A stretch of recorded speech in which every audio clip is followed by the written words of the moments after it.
It's the Real News Network. I'm Sharmini Pires coming to you from Baltimore. The month of January has been consumed by a storm of protests by workers and women in India. On the very first day of the year, over 5.5 million women protested, forming a 385-mile wall in the state of Kerala, demanding their Supreme Court guaranteed right to enter the Kerala's Sabarimala temple, a popular Hindu pilgrimage site that is still banning women of menstruating age.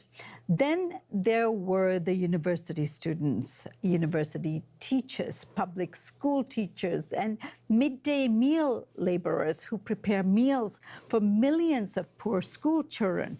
They were on strike demanding an end to the policies that have encroached on the livelihood of millions of working poor in India.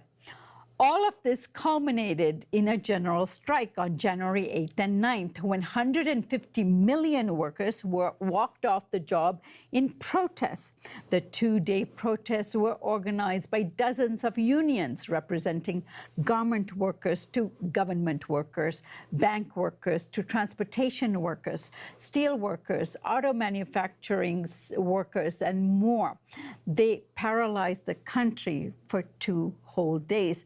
Now, the state of Kerala appears to be a particular site of this unrest, and the contestation is rooted in the governing body there. Now, to discuss all of this with me is Vijay Prashad. He's the author of dozens of books, among them No Free Left: The Futures of Indian Communism. He's also the executive director of the Tricontinental Institute for Social Research. Welcome, Vijay.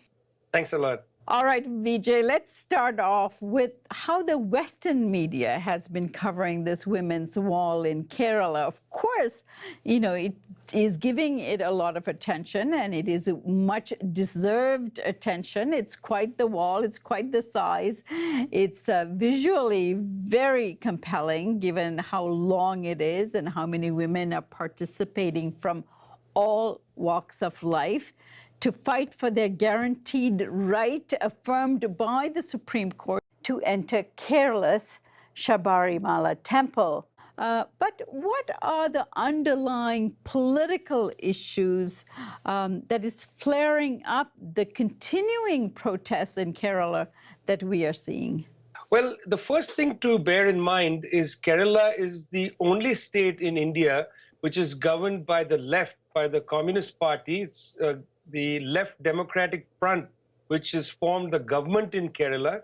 And the chief minister of the Left Democratic Front government, Mr. Pinarayi Vijayan, has been one of the most outspoken people against the far right-wing agenda of the BJP Prime Minister Narendra Modi. I mean, this battle between Mr. Vijayan and Mr. Modi has been going on for the last 3 years. With Mr. Vijayan standing for, you might call it, secular, forward-thinking, progressive values against what he considers to be the kind of reactionary ideas being proposed by the BJP and Mr. Modi. So that's the long-running kind of drama here. India is going to come to a general election in a few months, which means that Mr. Modi is going to once again go to the people with his bona fides. So this is the big, broad national context for what's happening in Kerala. Vijay, why is this coming to a head right now? The conjunctural issue, or the issue that spurred on this particular clash, was over a temple in southern Kerala, the Sabarimala temple, which is dedicated to the so-called celibate god Ayyappan. And this temple has never allowed women between the age of 10 and 50, in other words, so-called the age of menstruation, never allowed women between these ages to enter the temple. This September, in a very far-sighted judgment, the Indian Supreme Court said that this is entirely discriminatory. This is not within the values. You can't justify this saying it's tradition and Hinduism and so on. So the Supreme Court said that the temple must allow women between the age of 10 and 50 to enter the temple. The moment they did this, that bigger national clash between Mr. Vijayan and Mr. Modi, representing really two visions of India, came into play. Because the right wing in India and inside Kerala said that there is no way we're going to abide by the Supreme Court judgment. Meanwhile, the left government in Kerala said, no, we have to abide by the judgment because this is about women's emancipation. It's not just about the entry into a temple. This is about the dignity of women, the question of using menstruation as a political weapon, as it were. So, this sets up a very serious debate in India, discussion about the place of Kerala. Mr. Vijayan has been giving a series of speeches in which he's defended so-called the Renaissance tradition of Kerala. And he's suggested that traditions that are humiliating should not be, maintained just because they're traditions. And in order to push this forward, he called on January 1st for a wall to be built across the 620 kilometers of Kerala. 5.5 million women gathered to build this wall. Well, 3 days later, the right wing held a so-called bandh or a strike, which was, entirely unsuccessful, except that they came on the streets with bombs and with guns and started a kind of reign of terror. Mr. Vijayan said that they're trying to make Kerala into a war zone. And that has been actually the cause of these clashes. Vijay, now the guardians of the temple say they have the right to maintain the traditions and the practice of celibacy at the temple, and somehow women of menstruating age interferes with that practice. And this position has gotten more entrenched since the Supreme Court decision was handed down in September, clearly saying that women have the right to enter the temple. So what does celibacy have to do with this and the constitutional guarantee that women have? Well, the Indian Constitution is very clear that there is no bar because of menstruation. There is no privilege because of celibacy. I mean, these are ideas that don't belong in the realm of the Indian Constitution. And I want to return to the Left Democratic Front government in Kerala for a minute. Last year, this government took a very far-sighted decision in providing free sanitary napkins. In other words, pads and so on, inside public schools in Kerala. And the reason for this was that the government of Pinarayi Vijayan made the argument that, because a young woman is having her period, she should not be disallowed from coming to school. And girls were not coming to school because they didn't have, for instance, sanitary napkins, pads and so on. So the state gave these for free in order to make the school itself a place of equality for boys and girls. So this argument against menstrual cycles being a barrier is something quite fundamental to the dignity and rights of women. And so I think that the temple's argument about celibacy and menstruation really is on the wrong side of history. We know historically inside not only Hinduism but other traditions as well, we know that the menstrual cycle has been used as a weapon against women to make women subordinate to men. And this is exactly what the temple is doing, at least the head priest and so on who closed the temple to so-called purify it.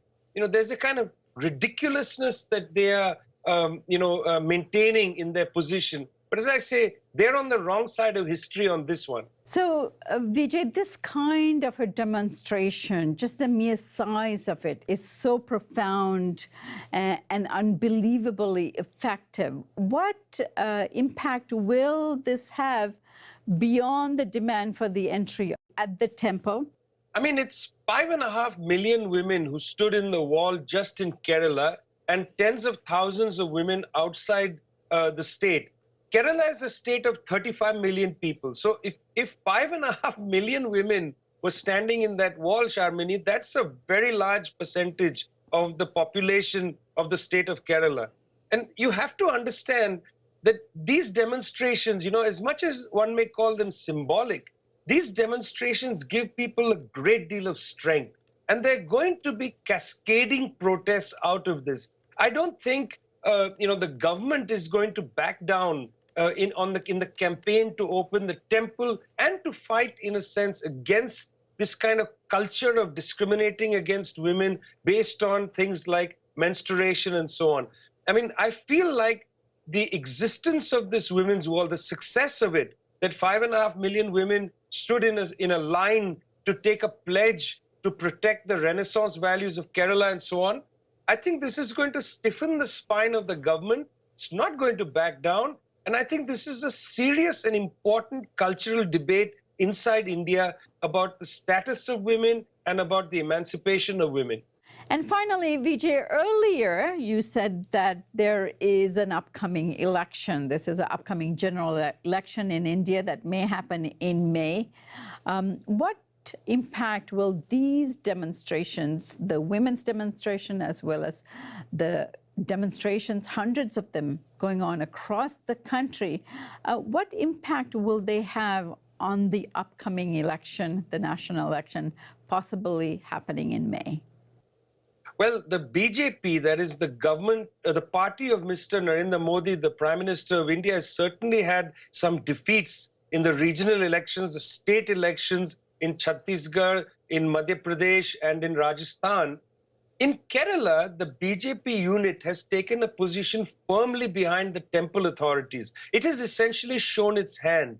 It has also used very dangerous and I think quite disgusting caste rhetoric against the Chief Minister of Kerala, Mr. Pinarayi Vijayan. But what's also quite shocking is that the principal national opposition party, the Indian National Congress, has come out on behalf of the temple authorities. They have not staked a position for progressive values against this reactionary kind of thing. In fact, Mr. Shashi Tharoor, who is a member of parliament from Kerala, has come out saying, we're for women's rights, but we're also behind tradition. And I think this is quite shocking that the other principal opposition party in India, the Congress party, hasn't clarified its position, come out fully behind women's rights against, this kind of reactionary patriarchy. I mean, here, standing behind tradition means that you're defending patriarchy. It's quite clear. I don't think this is about tradition per se. This is about patriarchy. It's quite shocking that the Congress party, particularly Mr. Shashi Tharoor, who puts himself forward as a progressive liberal, would defend the temple authority. So, I mean, I don't know if this issue itself is going to define the election that is coming up in a few months, but it'll certainly be in the backs of a lot of people's mind when they go to vote around India. All right, Vijay, we'll leave it there for now. Obviously, there's so much more to discuss leading up to the May elections, and we'll cover that as much as we can. I thank you so much for joining us. Thanks a lot. And thank you for joining us here on the Real News Network.